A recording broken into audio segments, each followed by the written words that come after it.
I'm going to do a little practice, and what I have here is just a spring. I just put a hole in the ball. It's an old used tennis ball that the red balls, whatever. And so I just put a hole in it, stuck it in a spring, just a simple spring. Then I take the spring and I just put it on a little pull here. And what I can do is I just set it down a little bit, have a little stopper here too. That way it gives me a little, it keeps that spring moving. And so now I can practice. I can just practice hitting. And so as I practice, I'm practicing just hitting through the ball. Actually, I can do right there forehand here. And so that's helping me, like when you think about driving the ball down the line, perhaps. You keep everything in line. Like think of a line and keep everything, facing the line. Your racket face is most important, okay? And of course, your feet will adjust. Hand-eye coordination is always first before you work on your feet.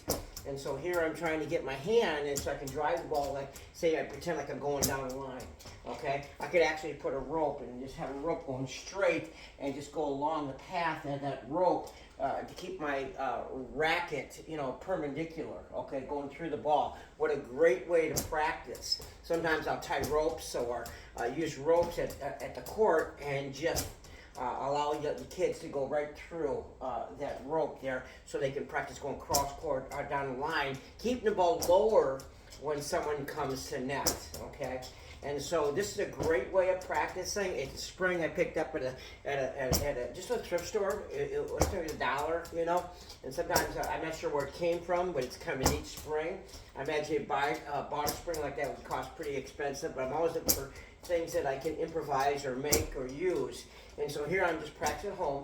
And now the next thing is when I think about, here I'm using my couch a little bit, but I'm also thinking of a wheel now. When you think of a wheel, okay, and you have a wheel that goes around, now I'm practicing top spin. And so I like to think about giving the kids feel. A lot of kids, it seems like they play and they just got a natural feel. Sometimes this is just helpful for a different type of learner. You can explain things to people, but sometimes just give them the feel so they can develop the hand-eye coordination and everything. It's kind of, for a kid that, he's going to love just spinning, spinning things. When you think about when we go around every day, you're seeing wheels, okay? How quickly we forget to see wheels everywhere, okay? And so when I think about here, I'm just brushing up, going up, okay? You guys get a brush and think about brush and just go up, but I'll show you that later. But here's a wheel, okay? And so now I can just turn that around if I want to, and just put this down under the couch I got here, just set it down, and now I'm just gonna practice hitting, okay? So now I'm practicing more down the line, okay?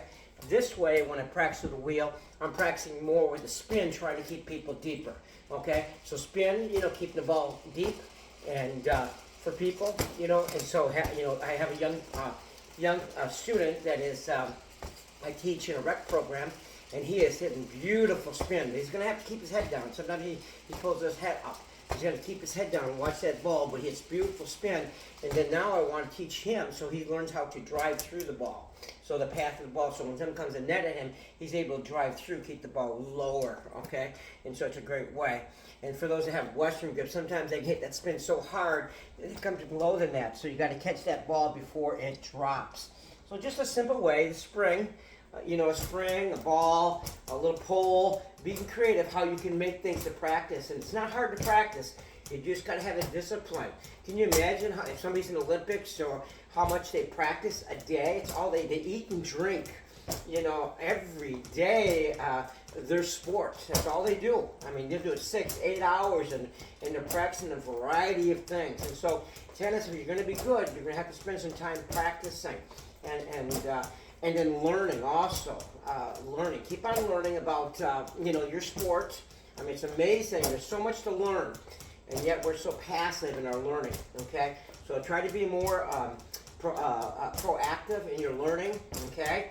And also developing the hands-eye coordination. If you want to go out and play other sports, do that, but kind of make a analogy between that sport and tennis. All those other sports are going to help you play tennis. Can you imagine playing baseball and you're batting, how it's going to help you hit a tennis ball? Can you imagine how when you're playing baseball and you're up the bat and you think of the strike zone, and now you can play tennis and you think of the strike zone you have? And so when you think about playing baseball, how to drive the ball, okay? how to hit the ball, different places and directing the ball with the bat. It's amazing. And so here, hand-eye coordination is very important. Practicing, and so that's what I have this here. It's a real. I like it because it moves quite a bit, and also it's building up strength. And if I turn around, then I like to do it left-handed. Okay, I do it the other hand. I do it left-handed and right-handed. And if I want to brush up a little bit, I can brush up. I can go up on the ball, or I can go right through. Okay, so I hope this is helpful. It's just a creative way I practice.